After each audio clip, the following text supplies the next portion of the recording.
2, 1.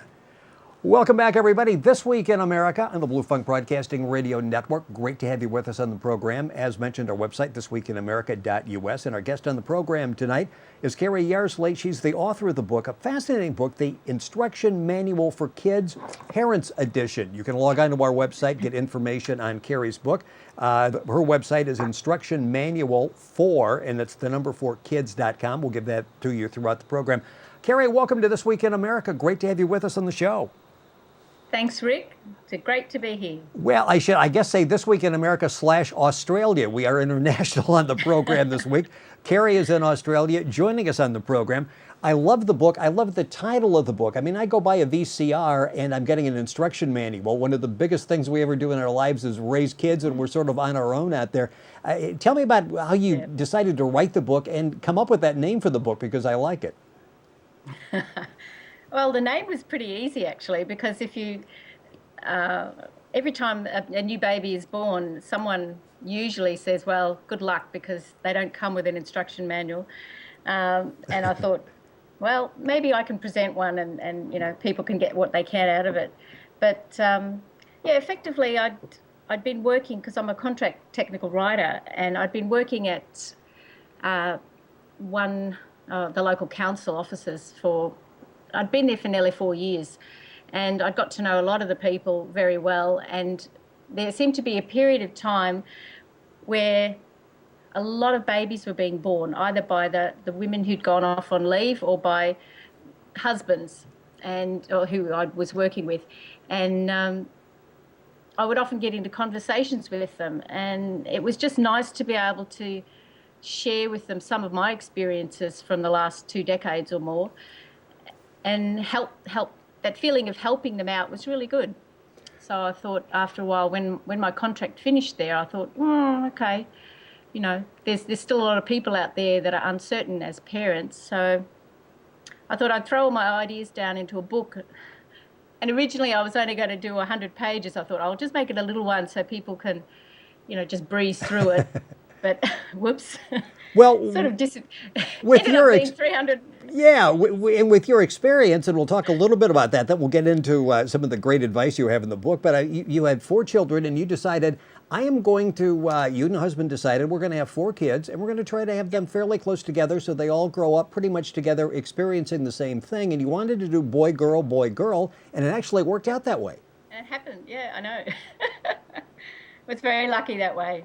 And they basically were about 2 years apart.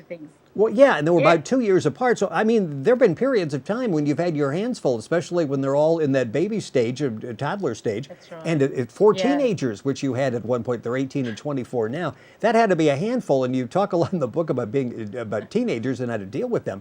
That had to be a handful from time to time. Oh, it definitely was. Definitely was. But, you know, it's interesting how, like, I can remember talking about the childbirth, and I can remember talking about certain instances with the teenagers, or having, you know, 4 under 6 in the same house. But it's funny how we don't tend to remember pain as much. Well, yes. You know, we like to focus on the happy times and when we're all enjoying things. So yeah, that's what I sort of remember in my mind is more of the happy times and getting over the painful times, because they were painful, but yeah.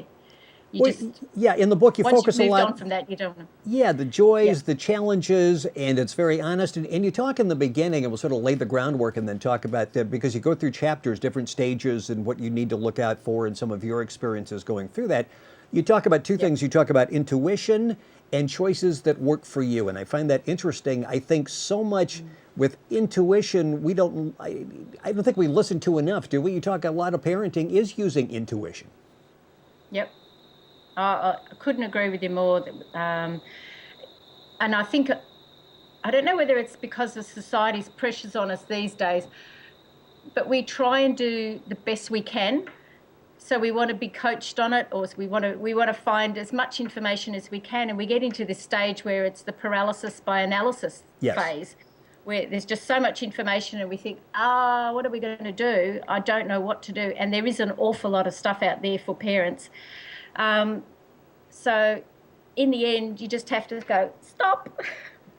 Yeah, What do I really think? Yeah, and trust that voice in you. And you talk about in if the you got a head. problem, go to bed and sleep on it at night, and see what you come up with Exactly. during the overnight. What you decide, Exactly. come morning. Yep. Well, and choices you talk about that are right for your family. There's so many people that think, okay, is this the right way, the wrong way? And I take from the Yes. book that you're saying there's really no right way, wrong way. It's whatever fits into your lifestyle and works out for your family. Exactly. Exactly, because so many, everybody's family is unique. No, there's no one size fits all. So, um, what works for one won't necessarily work for the other. So you do have to try and do a bit of trial and error and find, okay, I've tried it this way, didn't work too well, or parts of it worked, so I might be able to focus on that, or do it. But in a lot of respects, with your kids, I felt the biggest thing was to treat them the way you would want to be treated. It's the mutual respect thing. So if you've got a lot of, I mean, it depends if they're physical issues that are with your kids, where you need a lot of help from specialists and that's sort of a different area, and I'm not really trying to focus on that because I've been extremely lucky with all my kids, apart from a few little issues that they might have had. They were able to get over those fairly quickly, and we didn't have any really life-threatening Right. illnesses or issues like that. So in that regard, I'm trying to focus, the book is focusing on the general population, and I won't say normal, but I've said it because I know that doesn't exist either. But in general, I suppose the majority case. So if people can have a look and calmly, I suppose the other message I'm trying to get across is if people can just calmly observe what is happening in their environment, and whether they can see it clearly or, as you say, sleep on it, and then maybe the messages will come through. But try not, you can only get those messages in your head if you've been able to relax and have a period of time where you can just chill out and be relaxed and think clearly. If you're running around and you're stressed, there's no way you're going to get any messages coming through. I think if you read But one chapter in the book, and we recommend you read the whole book, and the book, by the way, is Instruction Manual for Kids, Parents Edition. Kerri Yarsley is our guest on This Week in America. Our website, thisweekinamerica.us. Kerri's website is Instruction Manual for, the number 4, kids.com. You can log on to our website and link on and get the book and get more information. The one chapter is Simplicity or No Dramas, and you talk about that, and that's so crucial. And there's so many lessons here that you can actually apply to real life, not just in raising kids, but real life. We make bad decisions when we're not calm and we're not rational. And you talk about taking the time to really think things through. The other part of that is that when you're doing this, you really need to picture the outcome you want rather than the one you fear. And again, that's something that we can all use in real life as well. Absolutely. Because you think about so many things that we do is moving away from fear or moving away from a position that we don't want to be in, rather than moving towards, we're not focusing on where we want and focusing on the most desirable outcome and moving towards that. I'm trying to think of an example. It's the old thing, a mother or father sees their little kid running along and they're climbing a brick wall, and don't do that, Johnny, you're going to fall over and break your arm or something like that, and because they're focusing on that and the child is told that, the picture goes into his head. And children are such wonderful little sponges. Their imaginations are just amazing. They see that whole thing happening, next thing, bang. I mean, my husband reminded me of a case where our eldest son was going to school, and he was running around in the schoolyard, and there were some garden beds which had rocks around the side, and my husband just said to him, Sean, be careful, don't run around, you'll fall over and hit your head on a rock. Well, guess what happened? Within 2 minutes of him saying that, he'd fallen over it, cracked his head, and put a scar. I mean, it's Just amazing. Yes. it's just amazing. So we focus on what we fear, and we're trying to say, don't do that. But kids don't see the word don't. They don't recognize. They only see the picture. As I say in the book, it's the old case of don't think of a pink elephant.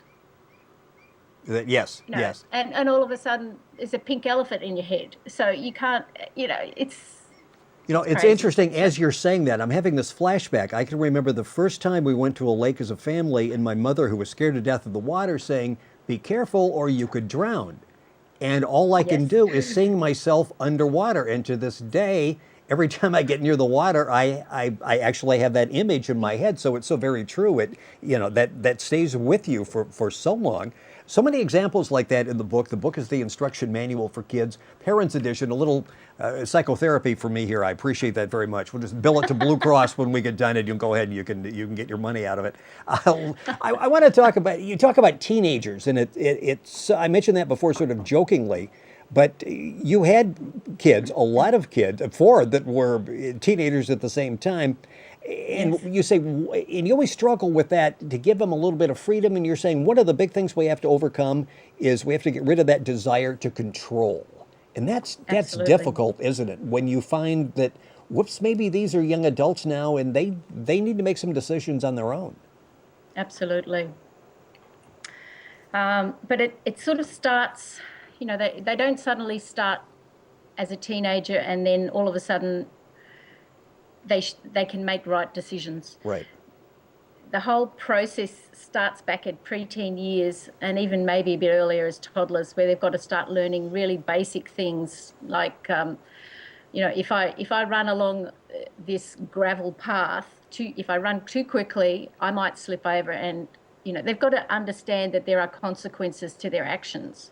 And if they understand those simple basic things when they're a child, as a toddler, as they grow up as a preteen, they'll start to climb trees and do things, and they say, okay, I've got to be really careful. Don't stop them from climbing trees, because I used to love climbing trees, and they were some of my favourite places in the world. In fact, even as a teenager, I used to climb them when I needed a bit of space and wanted my own, private room, if you like. I used to climb the top of one of our biggest trees, and I would just sit up there and mull about all my problems.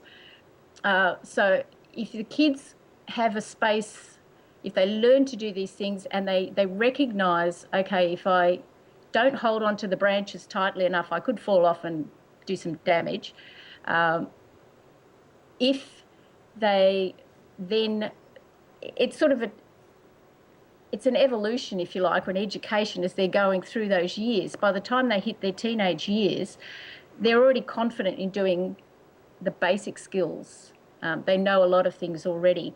And it's just helping them go through, like when they get to driving age, you teach them how to drive. You tell them what sort of things they should be looking for in the mirrors and all these sorts of things. That's okay when you're doing some instruction like that. But if there's other things which may be more emotionally driven, that's when you need to let them, you can suggest things to them, but don't tell them, because they have to be able to picture it and feel it and focus it on themselves. Yeah, and you talk in the book about, and I jumped to teenager, in preteen, that's when you really need to teach them to think. And when you go back and you sort of reflect on that, Yes. that makes so much sense. We're rapidly running out of time. We got a couple minutes left. The instruction manual for kids, Parents Edition. Kerri Yarsley is our guest on the program. In sort of wrapping it up here, there are a couple of things that it's sort of modern society, and these things keep evolving. Kids have computers, kids have televisions, and you say that's all fine, but that line the cross is when they become a companion. As parents, is that what we need to watch, how they actually use a television, use a computer? Yes, because they're only tools.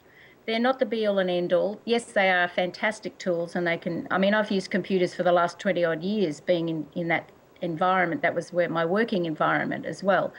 And it was great, but we had a cupboard that we used to pull down, and once that was down, all the computers were shut away, and then you'd play with your kids. Kids need physical interaction. They need to understand that activity and exercise are all part of a healthy living, healthy environment, and they can't just be sitting there, giving their thumbs exercise on the Xbox.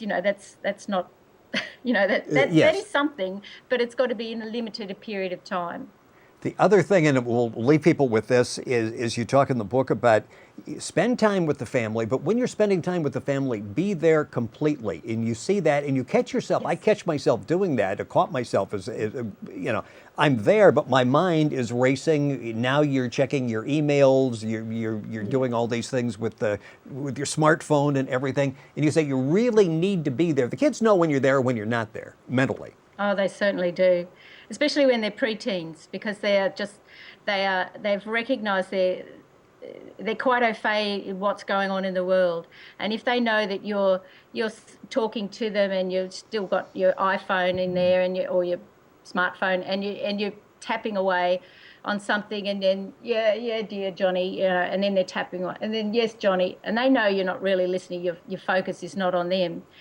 And then if they get used to that behaviour from you, they start to think that that's the normal behaviour. So then by the time they're teenagers and you're saying, and you're actually wanting their attention, and they're saying, yes, mum and dad, tap, tap, tap. Oh, yes, mum and dad, yes. So they're doing exactly the same thing that what they've got back as a preteen, because they think that's the right behaviour. Lead by example. That's another something you'll take out of the book. The book is The Instruction Manual for Kids, Parents Edition. Kerri Yarsley has been our guest on the program, This Week in America. Our website is thisweekinamerica.us. Kerri's website is instructionmanual4kids.com. You can log on to our website and link on and get information on getting the book and more information on Kerri and the book. Kerri from Australia, thank you so much for joining us on This Week in America /Australia. Great to have you with us on the program. We're right thanks, back. Rick. It's a pleasure. Thank you. Right back after these messages. Stay tuned.